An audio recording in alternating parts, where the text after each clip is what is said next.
Welcome back to the World Go channel. I'm your host and self-appointed Go evangelist, James Story. Today's lesson is a Joseki lesson, J4.4.1b. We're going to look at the 3-3 point invasion of the 4-4 point once again, but this time we're going to look at some of AlphaGo's improvements. So for years and years, centuries in fact,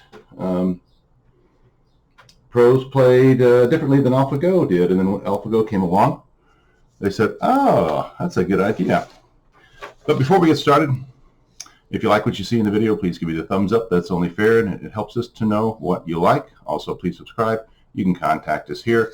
If you're new to the World Go channel, we have a number of playlists, Lessons in Logical Sequence, is one we suggest for people that are new to the World Go channel. Some lessons are based on previous lessons, so it helps to have them in a logical sequence. A lot of the ideas today I'm going to getting out of this book by Yuan Zhuao. I have a couple of his books, really like them. They're easily readable, they're entertaining, and I always learn something. And I haven't yet read a book by Yuan Zhuao that I haven't liked. This one is playing AlphaGo's early 3-3 invasion. So previously, pros did not invade the 4-4 point, the start point. We'll just set it here with this dot on it to keep reference. They didn't do this 3-3 invasion until white had what's called a double wing formation. In other words, stones here on either side, either on the third line or the fourth line, something like that, or maybe something out like this or this, for example. Then the pros said, then it's a good idea to invade. Otherwise, before that, you would usually invade at like a 1-point knight's jump, sometimes a 2-point knight's jump, sometimes a 1-point extension, a high one like that, or maybe slap here, play down here, maybe something like this. So anyway, AlphaGo said, no, jump right in before white has anything around here. In fact, sometimes this occurs as early as the 10th move. I mean, it's crazy. And there's a lot of good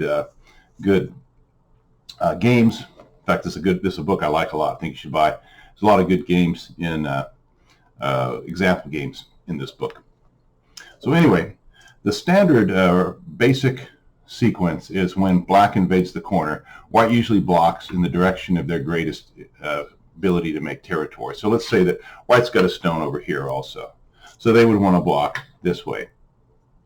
All right, and then black has to try to get out. White would then block this way. Black would play here. White would then play here. Black keeps trying to get out. They're trying to make life also. And then white plays here. All right. AlphaGo doesn't do that. We'll get to that in a moment. But then the standard or basic sequence is here. Black tries to get out the other side. White plays there. Black plays here. And white plays here to protect this cutting point. They just don't protect it directly, because at the end of the game, this, and now they have to protect this cutting point somehow. Whereas if they played this move, they don't have to protect that cutting point at the end of the game.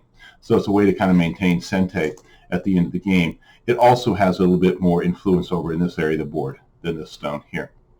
Okay, but what AlphaGo says is that this is a bad exchange. Here, for black, here, and then here. That's a bad exchange. Even though it's about a 24-point swing from what black got as opposed to what white would have got. So that's not small by any means, but AlphaGo says, you know what? These black stones are alive right here. For example, here, Atari, connect, Atari, capture, and then white comes back and plays maybe this move or this move here to protect this cutting point. Notice that black has an eye here, and it can easily make an eye here or here. So the black stones are alive. The only little weakness left behind is a co-threat throw in like that. But otherwise, in this position right here, the black stones are alive. And so what AlphaGo does instead is it plays this midpoint star point here. It doesn't play low. We'll see why in a minute. It plays here. And now the follow-up move is the peep at the cutting point. Black threatens to cut. Obviously, it's white's move. They might do something. They might play a move over here or something like that. But if white doesn't do anything, black can threaten to cut. And then when white protects there, when they connect, black comes back to here. Notice this is a 2-point extension on the 4th line. There's a video on that if you need to review that, but black should be able to keep these connected. And also, black should probably be able to keep these connected too. Notice if white does something like this, here, here, here, black might just easily connect this way, right? So they're connected out there. The only way to cut this 1-point knights jump is to play here or to play here. So it might go something like this. And black might comment. They might just sacrifice that stone and play somewhere else. Who knows? It's still kind of early in the game. So that's why as white, AlphaGo doesn't play this move. They play this move here to have more influence over there, whether the stone's there or not. So we're going to leave it there. We'll come back. There's a lot of AlphaGo improvements here. So we'll come back and do some other videos on this in the near future. But I wanted to show you that one right there. And once again, thanks for watching the Will Go channel. We'll see you next time.